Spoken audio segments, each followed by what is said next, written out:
दुश्वर अपने दोस्त के कहने पर जिस बिजनेस में अपना सारा पैसा लगाती है वह सारा पैसा डूब जाता है। दुरेश्वर बहुत गहरे सदमे में चली जाती है।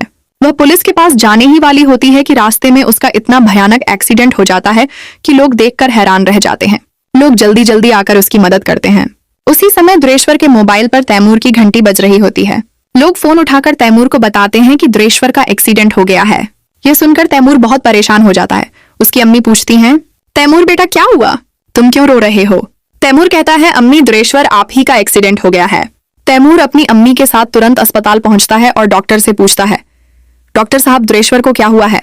डॉक्टर जवाब देता है, दुरेश्वर के पास बहुत कम वक्त है, हम उसका इलाज कर रहे हैं। इलाज के बाद दुरेश्वर को होश आ जाता है। जब तैमूर कमरे में जाता है तो दुरेश्वर कहती है, मुझे जल्दी से वालिद से मिला दो, मेरे पास बहुत कम समय है, मैंने उससे माफी मांगनी है। ये सुनते ही तैमूर गाड़ी में बैठकर वालिद के घर पहुंचता है। वहां पहुंचकर सामने आइमा को देखकर बहुत हैरान हो जाता है। तैमूर पूछता है, आइमा तुम तो विदेश गई थी, वापस कब आई? आइमा जवाब देती है, मुझे वालिद भाई ने बुलवाया है क्योंकि वह मेरी दूसरी शादी करवाना चाहते हैं। तैमूर यह सुनकर हैरान रह जाता है और कहता है, आइमा मैं वालिद भाई से बात करता हूँ, तुम मेरे साथ घर चलो।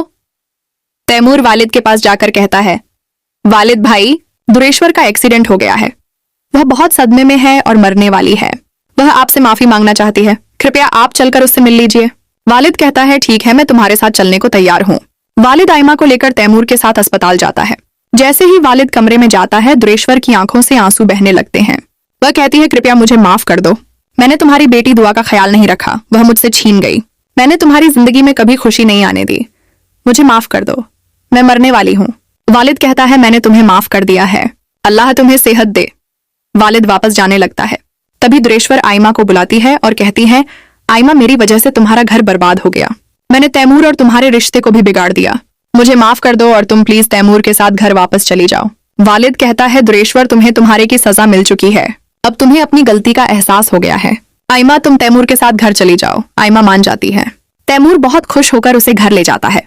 तैमूर की अम्मी आइमा को देखकर कहती है, आइमा बेटा तुम आ गई,